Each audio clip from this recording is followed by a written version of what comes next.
Talking About It with Mark Rosenman and AJ Carter on Sports Talk New York. All the intelligent conversation, insightful interviews, and just plain fun are now right here on WLIE 540 AM from 7 to 8:30 Sunday nights. Visit their website, www.sportstalknylive.com, for previews of upcoming guests. Visit their Facebook page to win prizes. That's Sports Talk New York, Sunday nights from 7 to 8:30 on WLIE 540 AM. Hi, this is Bill Shishko, host of Healthwise, 30 minutes to think about God and your health. Brought to you by your friends at Cottage Pharmacy, 8285 Jericho Turnpike in Woodbury, New York. Join us at 1 p.m. this Saturday here on WLIE Radio as we learn about nutrition, vitamins, supplements, healthy eating, diet, and so many other things. And you can call in to talk with experienced nutritionists who can answer your questions. Listen in this Saturday at 1 p.m. for Healthwise. You're listening to WLIE 540 AM, Islip, New York, a part of Universal Stations, LLC. The views, opinions, and statements expressed in the following program reflect the views of program contributors and do not necessarily reflect the views of WLIE Radio, its management, or its sponsors. For questions and comments, please send us an email at WLIE540AMradio@AOL.com or visit us at WLIE540AM.com.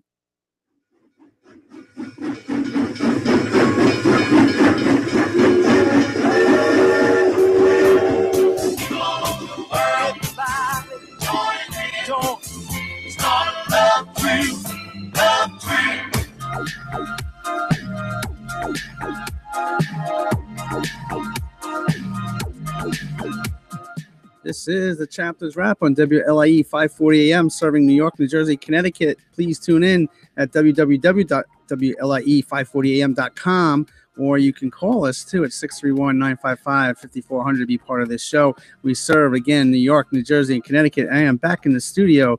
George, it's nice to see you, buddy. Hey, right back at you there, Steve. Oh, nice to have you back in the studio live in person. You skipped a couple weeks there. Had Maureen, Motorcycle Mo, filling in for you, local singer, songwriter. Yes. She did a nice job, but you are back in person. You skipped out so you could rehearse for the big show. Yep. You're in a one-man show. Yeah, with 30 people. With 30 other people, yeah. One-man show. It was a very grown story at the Argyle Theater. It's a big story to tell. It is a big story to tell. Ray's an amazing man, and it was sold out. And Sunday was such a beautiful day. That's great. It was an amazing time for me, amazing experience. I have to really thank the ownership at the Argyle Theater there in Babylon, Dylan and Mark Perlman. They really went out of their way to make this performance special. It was a total wonderful experience for everybody involved. And I think we have Mark Perlman on the line, one of the co-owners of the Argyle Theater. Mark, are you there, sir? I am there. Hi, Steve. How are you doing? Thank you very, very much. And thank you for hosting our Bat Boy performance there with Ray Negron. It was our pleasure. It was a while in the making. It was a wild process. Watching Ray, his mind always working and coming up with new ideas and developing the show up until the very end, basically. And it was quite a show. That's right. And your theater has just opened up for our listeners out there. We're right here, right in your territory, right here in Suffolk County, Ronkonkoma. But for people that don't know, the Argyle Theater is open, up and running. Talk about a little bit about that journey, how you opened it all up.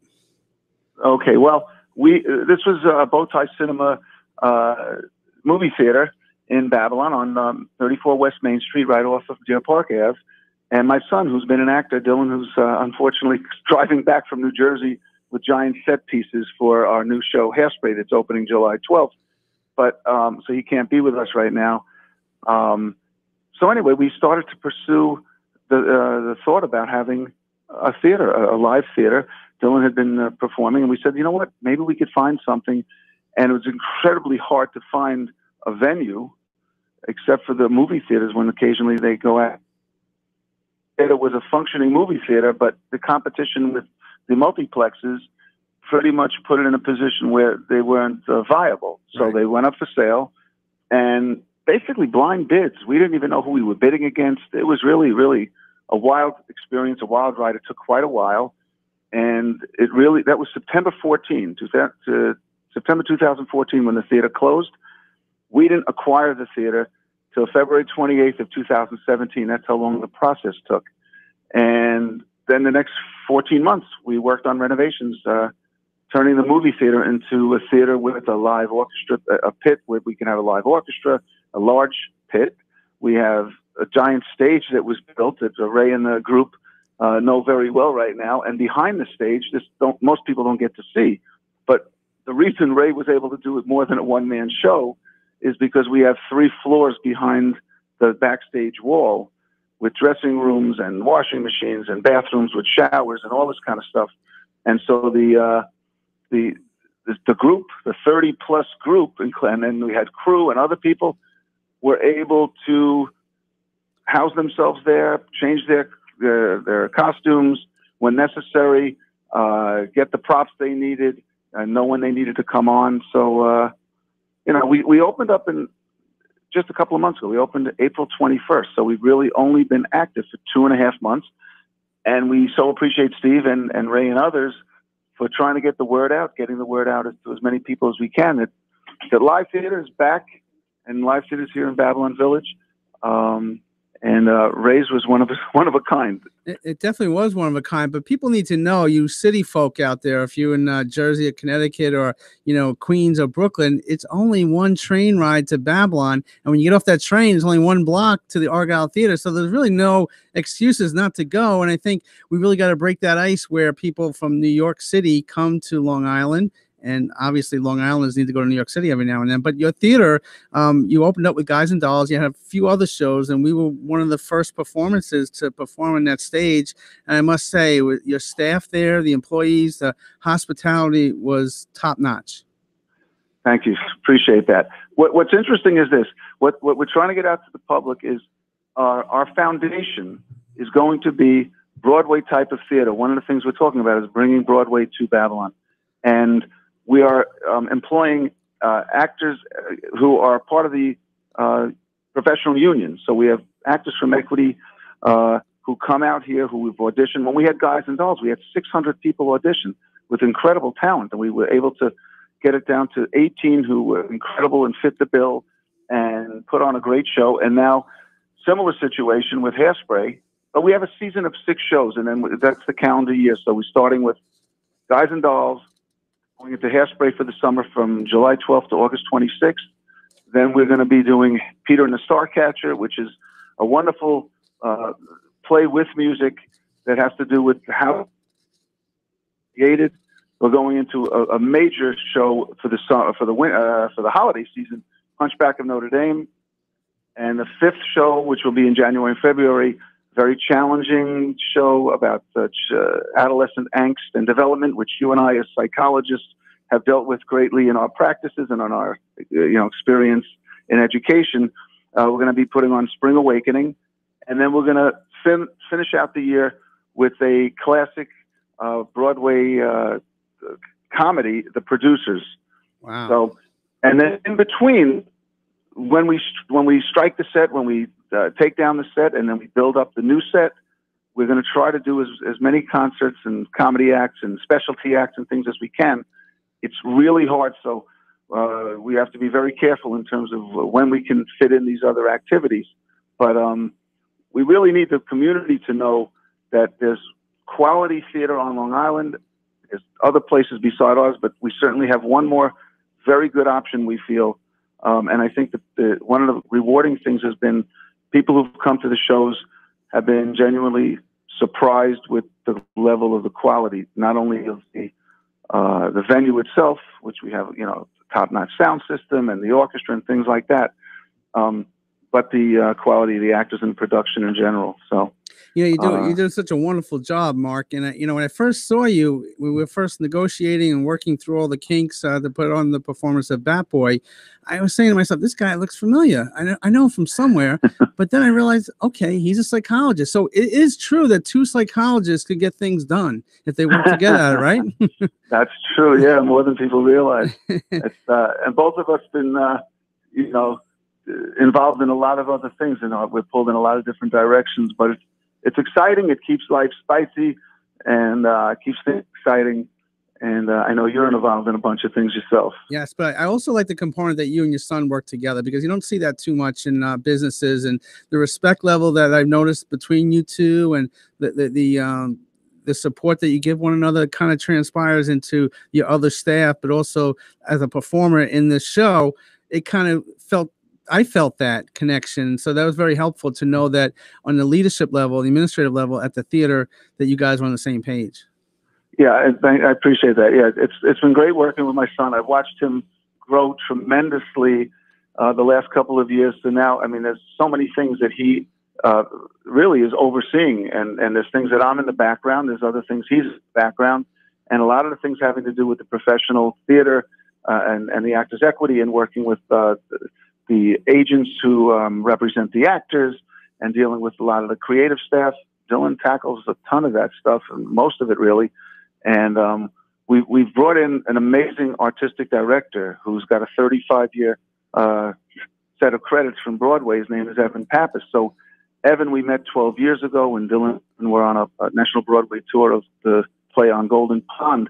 And we didn't know at the time, but the realization was, as we were getting closer and closer to this idea germinating, we said, we have to contact Evan. And if Evan gets on board and we all put our heads together, this is going to be so many, all his friends basically are all Broadway people. Nice. So when it comes to casting director, scenic design, choreography, actors, costumers, all these types of people, they're the people that he spends his time with. So we've been incredibly fortunate to bring on amazingly talented people. They are in love with this village because they see how wonderful it is in terms of the various shops and restaurants and all those kind of things. And it's obviously, as you said before, the actors don't mind coming here because it's just the ones, they just go to Babylon train station, right, walk 5 minutes, and they're here. Right. And I know that you know Ray Negron for a long time. We don't have a long time, but he brought on his own crew there with Kieran Sheehan, who was on Broadway of The Phantom of the Opera, Joseph Gian, who's been in Knots Landing and Hooperman, and also Mickey Rivers had a guest performance on the show, Bat Boy. So that brought a lot of Broadway feel, entertainment feel to your theater as well. Yeah, that was great. He had a real potpourri of people. So having Kieran Sheehan play Bobby Mercer, I didn't even realize he had the Irish accent a little bit because I hadn't spoken to him till after the show. But he did a great Bobby Mercer with the Southern drawl. Had us all crying over the eulogy he gave. Bobby Right. Mercer gave for Thurman Munson, and then he sang "I Dreamed a Dream," and the words were changed a little bit to fit the story. And you could hear a pin drop that people were like blown away with how talented he was. Joey was phenomenal as Thurman Munson, and he sang a song as well that was very moving. And then all the other people that filled in. Mickey was a delight. Yes, such a sweet man and such an upbeat guy that everybody appreciated that. And also the kids.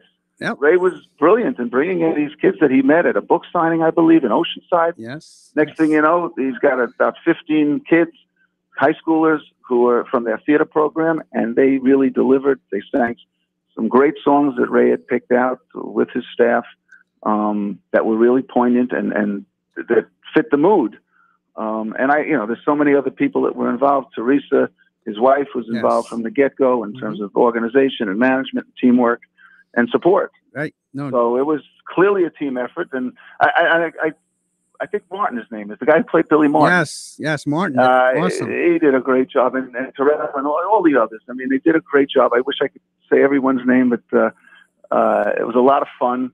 And I think they're gonna tweak a few things, and they're gonna move on. And we're really thrilled that we were the first, and we hope we can bring it to the people again. But I know he's going to go on to other sites and thrill a whole lot of people. Yeah, we've gotten some really good reviews. We've been contacted from different venues, but we want to come back to the Argyle and utilize your support and theater as a home base. And I want to thank you very much again for allowing us and myself to be a part of that new tradition that you're going to set up in the village of Babylon. It was such a wonderful experience, and I can't wait to see Hairspray. I lived in Maryland and Baltimore for a couple of years, and that's where Hairspray took place. So I gotta see that at least one time in the coming weeks.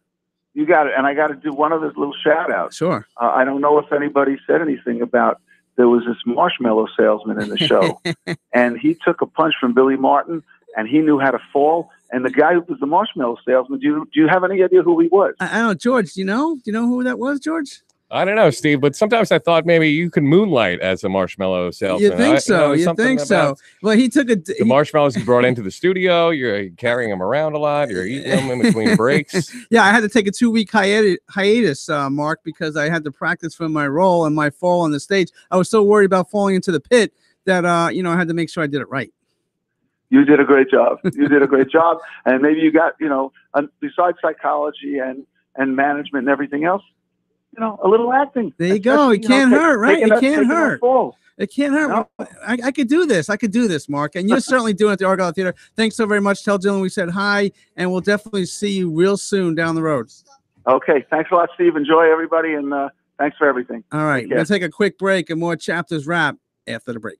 My name is Joseph Michael, professional photographer and the founder of Just Smile Project. Just Smile Project focuses on photographing kids with special needs. Our goal is to make happy memories because everyone needs to smile. We make it easy and hassle-free by coming to you in our mobile portrait studio truck equipped with a lift for special needs assistance. The truck is also equipped with different types of lighting for sensory situations of special needs. Just Smile Project wants everyone to share their smiles. We make them feel like a rock star, and to see their faces light up with excitement and enjoy is the best feeling anyone can ever experience, especially the rock star. Just Smile Project wants everyone to cherish those memories forever, which is worth the world. If you have a family member or you know of someone with special needs and think they would love to have Just Smile Project capture their awesome smile, please contact us at 888-294-7575, or you can visit us online at www.justsmileproject.com.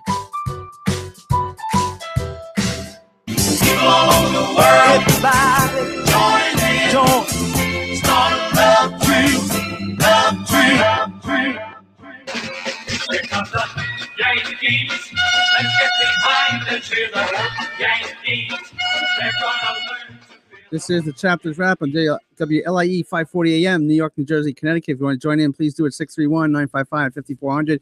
That is the sound of the Yankee theme there. I think we have Ray Negron. Are you there, sir? You're not there. So, Luis, are you there, buddy? I'm here. How you doing, Luis? I know you're somewhere in the Bronx because we connected a few days ago. And I want you to explain to our listeners the reason why you contacted Ray Negron and what you've been going through in the community in the Bronx for the last couple of days. I had a Monday. It was Junior's funeral. The 15-year-old boy who got murdered innocently. He had no ties to the people that did that to him. And on Monday, a friend of mine, Christopher, has a daughter that goes to school with Junior. And I went to the wake on Monday. Be right back. Yes. Ray, are you there with us, buddy? What's going on? How you doing? We have Lewis on the phone, Squeegee here, and he's just explaining, unfortunately, what's been going on in the Bronx community and how he contacted you. And continue, sir. I believe we lost Squeegee there, but we've got Ray on the phone. So why don't we get back to Squeegee All right. a little bit? Okay, Ray. How you doing, buddy? I know you're at Yankee Stadium there getting ready for the Red Sox and Yankees. There must be a lot of energy in the stadium. And but there's a couple of things that kind of put in the spotlight, unfortunately, even after Bat Boy. But explain your thoughts about Bat Boy. It was sold out at the Argyle Theater. We just had Mark Perlman on the phone.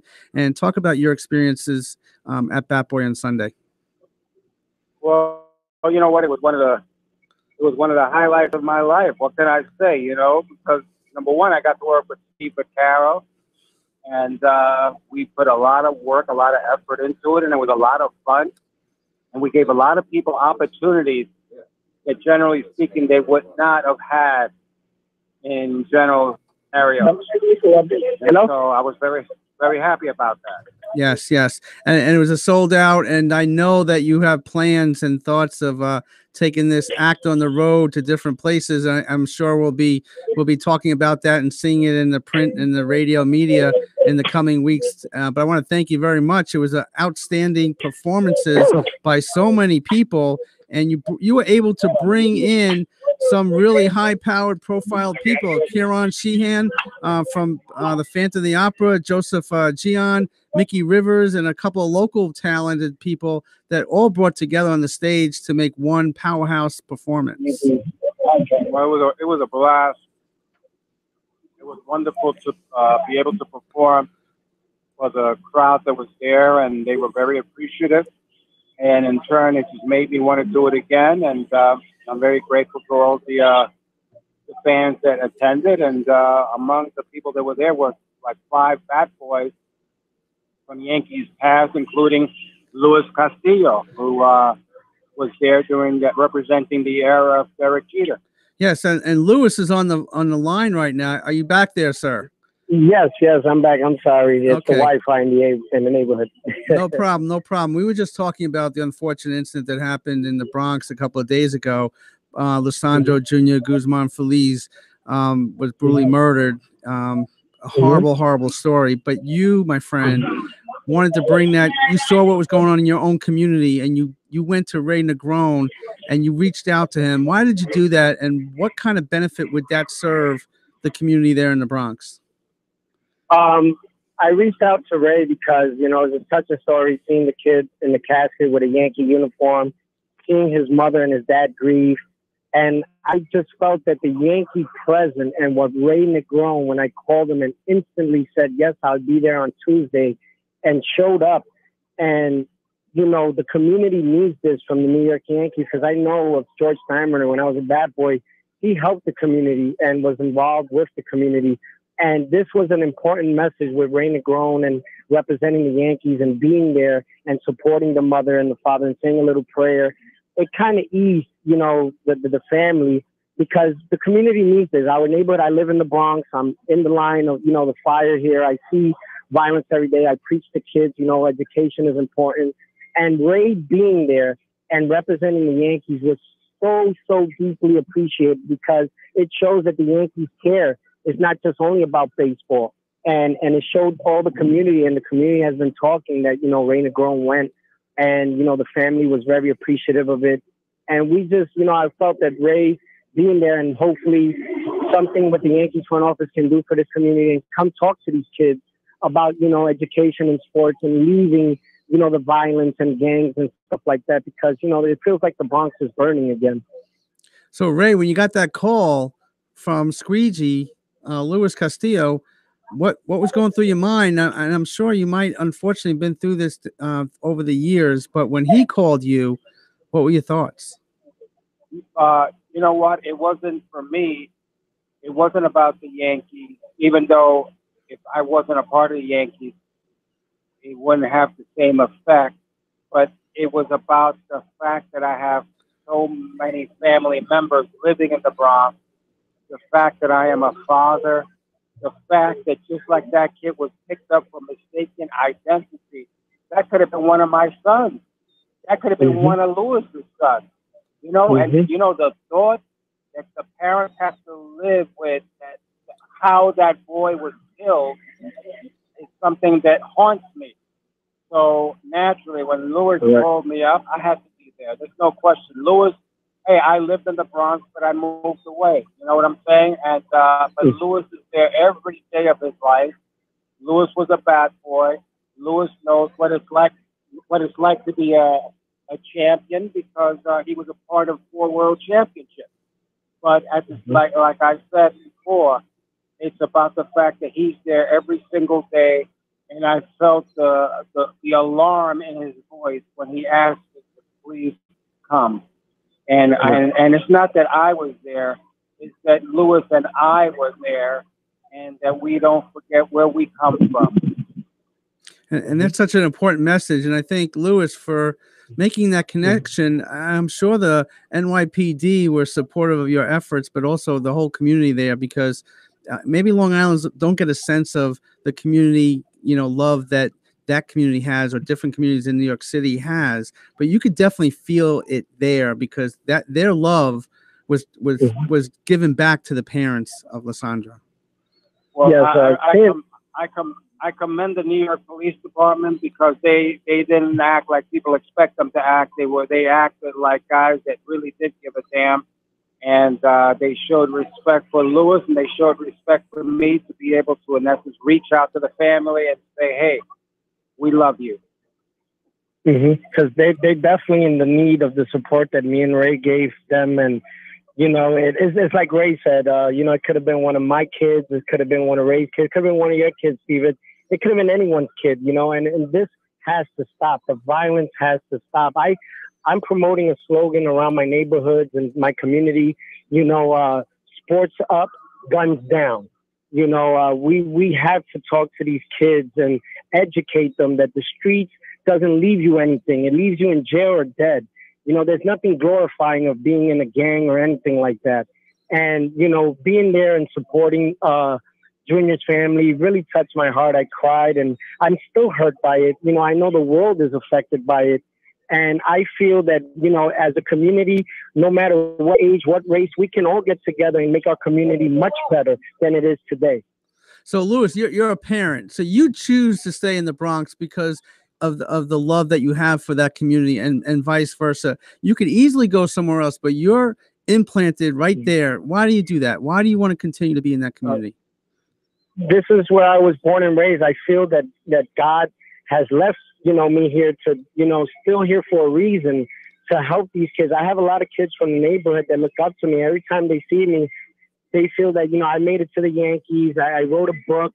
I'm a published author. I'm doing acting. I still give hope to these kids because I came from these same streets in the early 80s. I grew up here. I was born and raised in the Bronx, and I love the Bronx. I think the Bronx is beautiful, and there's more things that there's such talent in the Bronx from all these kids that they need to exploit that, not just the bad things. You always see in the news bad things. I want to start seeing positive things in the news. I don't want to turn on a TV channel anymore and seeing a young kid dying, losing his life, going to jail. I want to see kids progress in life, becoming doctors, policemen, lawyers, or anything in sports. Just, we need more positivity. And I choose to stay here because I love this place. I could leave. I could go to Florida, move anywhere in the world with my kids. My kids want to leave because of this tragedy. My son, Lewis, my oldest, said to me the other day, "Dad, can we please go to Florida?" He's afraid, but I don't want to show him that, you're running away from your problems. If you can fix your community, it starts with one community, and then you reach out to others. I still feel strongly that I can be a factor in helping the Bronx and talking to kids and making it a better place than it is now.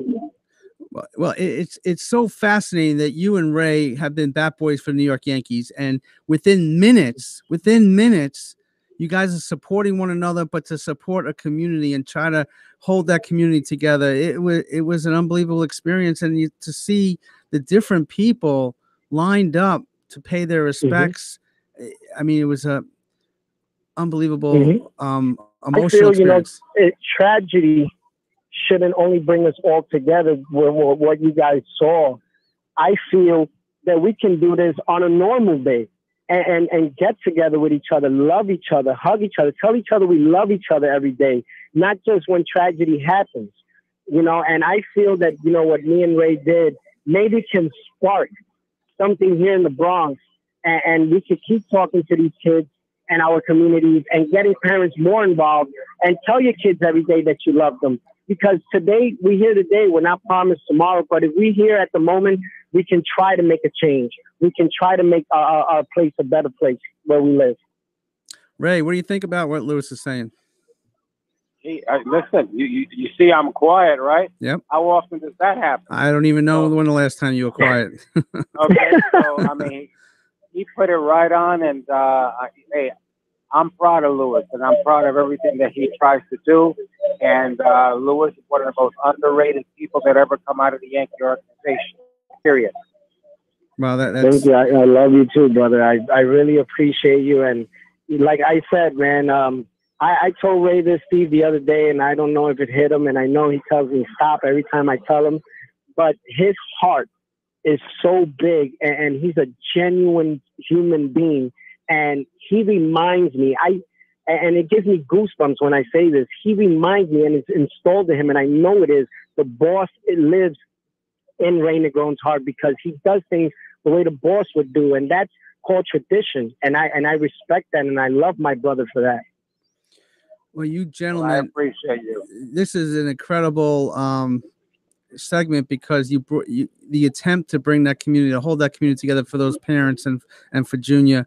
We need more of that each and every day. Not Ray said it best. Not the Yankees. It's people. Every person needs to kind of love and support their neighbor. Steve, let me just say, we just finished a big show on Sunday. And, the show was great. People loved it. They wanted us to do it like immediately. We're not going to do that because I want some rewrites as what happens in these situations. And I just want to say, and I want to announce right here, that we're among the places that we're going to be doing the show in the fall is the Bronx. We're going to announce probably the next couple of weeks what theater in the Bronx. And I just want to let the people know that Louis Castillo is going to play a role in the what do you call it? Because he is an actor. People don't understand that he is an actor, and he's going to play a part. I'm not going to say right now what it is. When we rename the cast, we will go over the parts that they will play. I don't want to tell anybody now, but just he will be in the play doing something that's going to be significant. He may not want to do it, but you know what? I'm the boss. There we and, go. And it is what it is. And we're going to have another guy that I'm going to bring on the cast playing Elston Howard is going to be John Stark. John Nick Starks. Okay. So, we're going to have fun with it. And hey, Sarah, brother. Unbelievable. So, Louis, do you accept this casting gig here? For my brother, yes, I will. Yes, All right. I will. It's a beautiful play. I think it will be very touching. I went to see it firsthand. I fell in love with it. It has a unique message. And I think doing it here in the Bronx, people would, I know for a fact that people will go and see this play because I'm going to promote it every day on my social sites. And I want youth to come out and see this with their parents because the message that Ray is delivering with his play needs to come to the Bronx. I'm all in. Hey, let me just stop you right there and say, on behalf of Louis Castillo and myself, the play will be dedicated to the spirit of our youngster that we lost this week. Wonderful. God bless. Lisandro Jr. Guzman Feliz, that is such a wonderful honor. And this is going to be an outstanding time taking it back to the Bronx. And that's where, this show will really take off. And gentlemen, thank you so very much. But Ray, before you go, Louis, hang on the line here. But Ray, I want to ask you about the Boss's Tampa voice. We also lost a gentleman over in Tampa that handles a lot of the Yankees community relations down there. And I know you've worked exclusively with this man. Talk about your relationship and the passing of John Sposner. John Spinard was one of the great people I've ever known in baseball, and one of the top 5 guys that George Steinbrenner loved in the business. And I'm just going to say that I will miss him forever. We lost him too soon, but you know what? I am lucky because I spent 28 years with John Spinard, and he was a blast. What made his work so special in the Yankee world? Because he wasn't full of crap. You understand? He was real. He was fun. He was a man's man. And you know what? We could say anything to each other and not worry about, is he mad, etc. Like so many of these people in professional sports are, because they think their crap don't smell. But you know what? My man was John Spinard was just a wonderful, wonderful person, and I'm gonna miss him every single day. Well, you're also dealing with some adversity here back home with Charlie Bunger. Talk about that a little bit and what Mr. Bunger means to you. Well, Charlie Bunger, as everybody knows, is in the Surfing Hall of Fame. He's my wife's husband, not husband, I'm the husband. He's my wife's father, and he's at Good Sam's Hospital and out there in Babylon Bayshore area, and I'm hoping that he can pull through. But he's in critical condition, and only God knows for sure. Well, Ray, I know the performance at Bat Boy was only a couple of days ago, and you hit with all this different adversity, but you also you're making a difference each and every day. So for that, my friend, I'm so thankful. I thank God that He brought us together, and people like Lewis bringing all kinds of people together. We have to continue to share that love in every community. So, gentlemen, thank you so very much. Hey, Steve, I got to thank you. Thank you guys for having me, Steve and Ray. I love you guys. And Louis Castillo is a wonderful individual who's making a difference in the Bronx. Well, guys, thank you so very much. I know we'll be seeing each other real soon. And Ray, enjoy the baseball game there, Yankees Red Sox for the weekend. And I'll be talking to you real soon. God bless, guys. Let's go Yankees. Okay, love you guys. God bless. I'm going to take a commercial break, and after the break, another special guest. My name is Joseph Michael, professional photographer and the founder of Just Smile Project. Just Smile Project focuses on photographing kids with special needs. Our goal is to make happy memories because everyone needs to smile. We make it easy and hassle-free by coming to you in our mobile portrait studio truck equipped with a lift for special needs assistance. The truck is also equipped with different types of lighting for sensory situations of special needs. Just Smile Project wants everyone to share their smiles. We make them feel like a rock star, and to see their faces light up with excitement and joy is the best feeling anyone can ever experience, especially the rock star. Just Smile Project wants everyone to cherish those memories forever, which is worth the world. If you have a family member or you know of someone with special needs and think they would love to have Just Smile Project capture their awesome smile, please contact us at 888-294-7575, or you can visit us online at www.justsmileproject.com.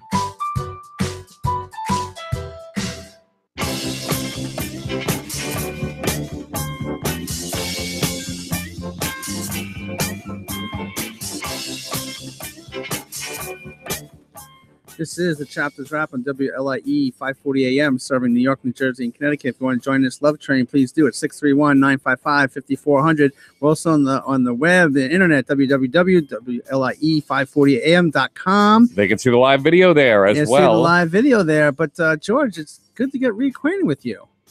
Is that what you would call it? Yeah, You've been busy talking to so many people. What do you mean? I'm just here pushing the buttons, folks. I'm just the producer. But you're the man you're the know. magic that puts this show together. So hey, I want to thank you very much. That's what I'm here for. Like the Wizard of Oz. I'm here behind the curtain making things happen. Yeah, but I understand you're like waiting for our next guest to get on the phone. But you're going away too. You're going to Mexico. I am going to Mexico. Hopefully, I will be spending a lot of time on the beach there and eating a lot of tacos or all kinds of food, whatever kind of food I can get my hands on. It's supposed to be an all-inclusive resort, so looking forward to a lot of relaxing and eating. All right. And time on the beach, hopefully. All right. Well, we have a special guest on the line. His name is Nick Martin. He's an architect, and he's not on the line yet. Not yet. No, he's calling us back from a landline. I don't know if he got the right number there. He said he had it, but, that happens. Hopefully he'll be with us momentarily. Well, so right after the show, I'm hightailing it over to Jones Beach. I see that. So you're going to see Joan Jett. And Sticks. Guess who else is going to see Joan Jett tonight? Who's that, James? This guy.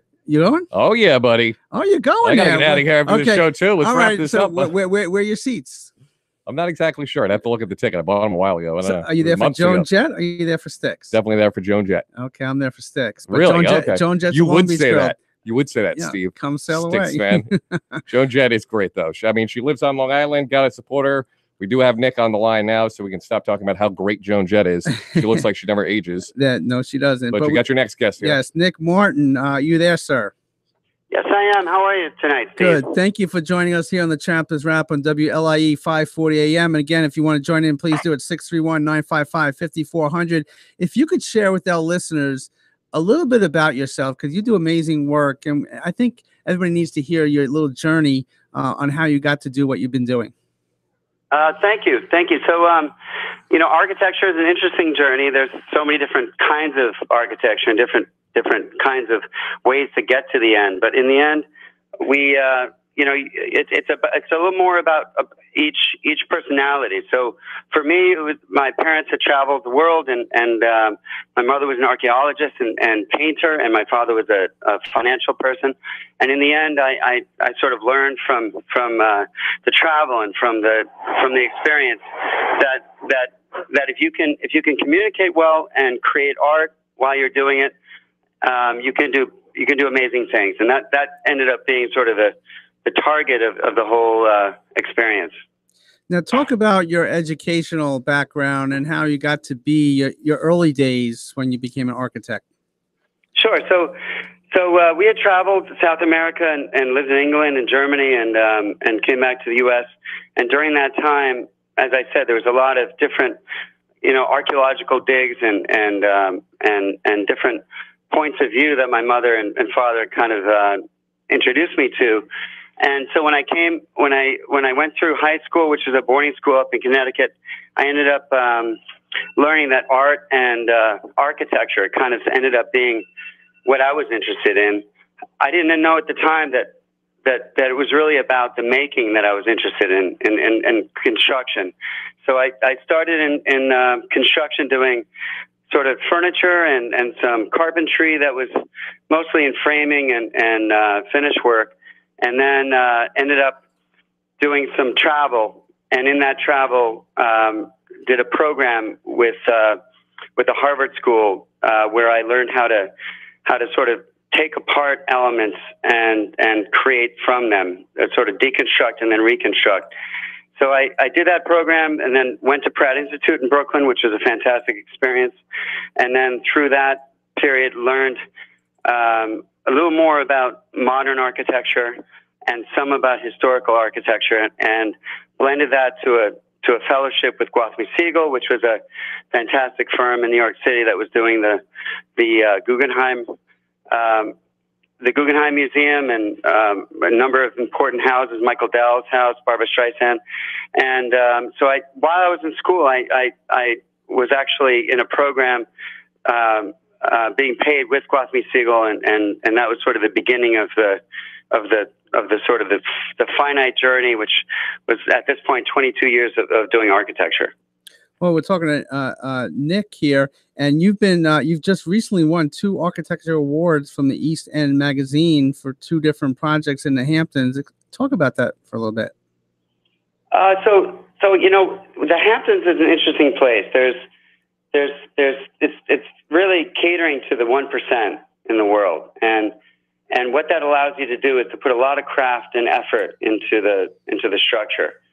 So a lot of the magazines, whether it's East End or HG or Hamptons Magazine or further, the AIA, which is the American Institute of Architects, they end up putting together these competitions or award pieces, which really try to celebrate the craft of architecture and different determinants. So it could be product, or it could be landscape, or it could be the architecture itself, or a kitchen or a bathroom. And so through sort of the support of the community and the amazing craft that's out here, we've been able to create some interesting structures that have been submitted and won some of these awards. But more importantly, if you look at the target of what's really happening, is what's being awarded is the long-term commitment to the craft of architecture. And in the case of one of the awards, it was a Norman Jaffe house, and that house was his own. So Norman Jaffe was one of the modernists in the early days with Charlie Guathmy and Harry Bates and Alfred DeVito and Richard Meyer, who came out to the Hamptons and really were able to start this modernist period of beach houses. And that legacy has continued, and now there's a number of us doing what we believe to be sort of this imaginative and creative field of recreating architecture for each client based on the site and the way that their scope and program is, and reinventing it, if you will. This is the Chapter Drop on WLIE 540 AM. We're talking to Nick Martin. And Nick, if there are people out there that want to get into the world of architecture, what advice or what journey or what things that they need to have in place to start that road? The main thing I would say is commitment. Of my class at Pratt, I believe there's only something like 15 to 20% of us that are still in the world of architecture. And maybe a smaller percentage of that who've made their own firms. And I think architecture blends everything from art and science, computer technology, communication with people, understanding of scale and site, the value of landscaping and topography, and most importantly, the dedication to make all of those things come together. And so it's, some of the architects that I look to as important people in the world are those that have dedicated their lives really to this incredible journey of trying to understand and create within the domain of art and architecture. Talk about Martin Architects. It incorporates environmentally sensitive design materials and building methods into each of your projects. Talk about the group of people that you're working with. Oh, sure. So just a little background there. So I worked in a couple firms in the city, Gabliani Associates, which is an amazing minimalist firm. Charlie Gwasny, who is, sight unseen. Everyone tends to understand his background, and a few others. And in the end, I ended up moving out to the Hamptons and doing work with a couple of noted firms, and started my own practice. So that was basically in 2000. And at that period, there was, I wouldn't say as many players as there are today, but what I was really after having sort of this construction background, artistic and archaeological background, was the reinvention or the understanding of what could be, rather than following general trends and general vocabulary. So I started back then, and we've been as large as 16 people, and depending on the year, we're generally a very strong team who blends sort of that craft, science, art, and architecture. We're a close-knit group that loves and breathes what we do, and that's the amazing thing about living in the Hamptons, is that often the sort of vibe of the beach or the sensibility of the unique light that's here, that's drawn so many artists to the area, becomes this infectious thing, and I think that's really the beauty of the Hamptons. And if you can share that with pro bono work and trying to really create a sustainable net zero background in the way that you work, which is basically about understanding both sustainability in the way that you purchase and order materials, and how those end up transforming themselves into the product, but also it's in the way that you design, whether it's passively or actively designing the structure, so that elements such as solar and geothermal and high R values, all those things combine within the art of the creation, so that it doesn't appear like the house is any different than a different one. It's just that in the end that the house has sustained itself in the general environment. And we've been lucky enough to not only have a LEED Platinum house created, but we also won an AI award for the top of that category of house last year in 2017. So we've been very lucky with this general philosophy of doing good work for the community and the general concept of art and architecture. Well, that's so important. I would imagine your rapport with your clients or customers and the people that you're working with must be so important, and you must really need to understand what they want in their architect, but their homes and the different things that you're creating. Well, that's the beautiful thing, that some of these sites are on the ocean or in the bays or up in the recently we were just hired to do one in Montauk, and it's one of the most beautiful internal sites, which is basically an ancient sinkhole, but of a large scale. And they're all so diverse. The soil conditions and the clients that bring their dreams to the table. It's a very rich experience, and I would recommend anyone who's interested in being an architect to go for it full force, no matter the age. It's just a wonderful. It's a wonderful profession and lifelong goal to try to create for others, and part of what you're saying, I think, is important, which is that the client is bringing the project, and it's very important to listen and to not try to create within a formula, and I think that's something that separates us from some of the other architects, and where I'm going is, the listening is the important part. The creation becomes second nature, but but to listen and to try to take their dreams a step further and create something that they thought wasn't possible. That's a beautiful moment when that happens. You know, early in the show, we were talking to Mark Perlman, who owns the Argyle Theater, and one of the shows that are coming up is Hairspray, which takes place in Baltimore. And when I was researching a little bit about your work, I saw that there was a photo of you at a home in front of in Baltimore. Explain that a little bit, that home. It looks like it's an unbelievable site, and it must have been so much work put into that. It was amazing. Oh, thank you. So that was a large project for an important person and family. And, our work has now traveled beyond the realm of the Hamptons, of course. We've done work in Connecticut, New York, Costa Rica, some of the islands down in the Caribbean, and potentially Portugal currently.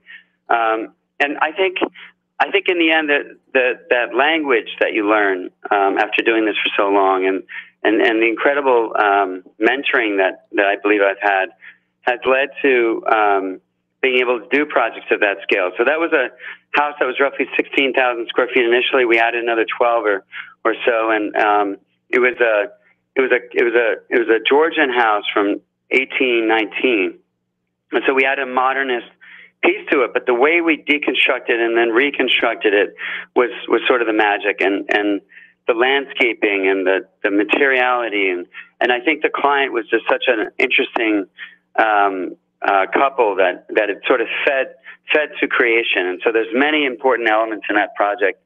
It took a few years, and I think it's really paid off for itself as a unique kind of hybrid of the historic and modern.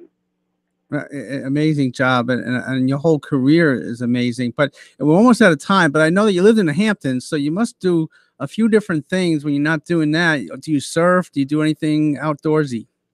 Well, the beauty is that there is so much to do here. I've been lucky enough to be a surfer, and I'm part of a band. I play music with some amazing people. Kelly Nichols really has pushed me forward into that world. I do some art, and I'm very interested in the grassroots of what can happen. I'm involved with SOFO, which is an amazing environmental group. The Longhouse, which is if anyone's ever out in the Hamptons, you've got to go to the Longhouse. And I've been entrenched in the local ARB, which is really sort of a voice to the importance of the history and the vernacular of our local place. And I would say to anyone interested in coming out to the Hamptons, it's critical to see that the language and the vocabulary of all the different environments are just fantastic to enjoy. So I think of myself as a very lucky man, a family of 5, and every day a little further in love with the profession of architecture. Well, we want to thank you for joining us here. We nearly didn't take care of everything that we needed to take care of, so you have to come back on the show one day and to talk further about your work. But how can people get a hold of you and your work? Oh, cheers. So it's Martin Architects. It's a website. It's located in Sagaponack, and we have a sister construction firm called 4MA Builders. And again, come out to the Hamptons and enjoy all that there is to offer. Thanks so much for your time, Steve, and love your show. Yeah, Nick, one more thing. You're a musician too. So what kind of music do you play? Well, we create our own thing, but I would say that it's a ska, sort of Rolling Stones kind of. I don't know. It's got some jazz in it. I'll have to dive into that soon with you. Okay, yeah, we'll have to get you live in the studio and talk a little shop here musically. Absolutely. I've got a music barn on my property, and we all hang out in there and take care of things. Well, Nick Martin, thank you so very much for all the work that you do, and thank you for joining us here on the Chapters Wrap, and I'm sure we'll be seeing you down the road. Cheers. Thanks again, Steve. All right, take care. Well, George, the train is going. You and I going to Jones Beach, Ocean Parkway. Maybe you should have Nick there, your architect friend, write you some theme music. Yes. A little ska, jazz. I think we need Stones theme music, yes. Huh? Is that what we need to do? Sounded interesting. Very interesting. We had a lot of interesting guests here today. You did an action-packed show as usual, and you were actually here live in studio. Yeah, and live in studio, and no one else is with me. But Except for you. Now take note of this. I won't be here next week. Yeah, so, well, go figure. Yeah. This is we just stopped in here. So how it works. It's the summertime. We're very busy, folks. It is. We're very, very busy. So we got to go to Jones Beach. And going to Jones Beach. You're going to Mexico. You got such an outstanding week coming up. So this is the Chapters Wrap on WLIE 540 AM. We're here every Friday night from 6 to 7 to try to take the worries away on your drive home. And please check us out on the Chapters Wrap with Steve Vaccaro's Facebook page. You can check out some reruns of these shows and some cable shows and all the information that we're going to be at along the way. We were busy this week. We had Bat Boy, which was on Sunday. I was at Rosario's Giving Tree, which he killed it.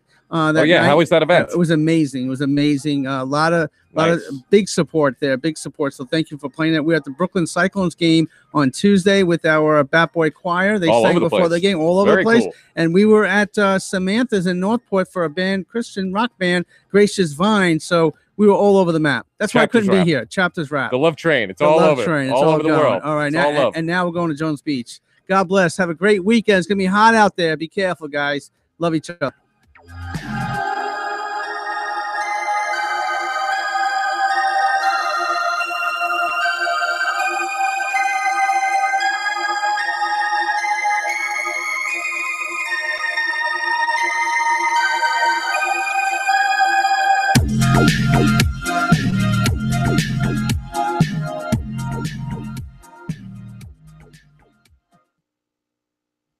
The views, opinions, and statements expressed in the preceding program reflect the views of program contributors and do not necessarily reflect the views of WLIE Radio, its management, or its sponsors. For questions and comments, please send us an email at WLIE540AM radio@AOL.com or visit us at WLIE540AM.com.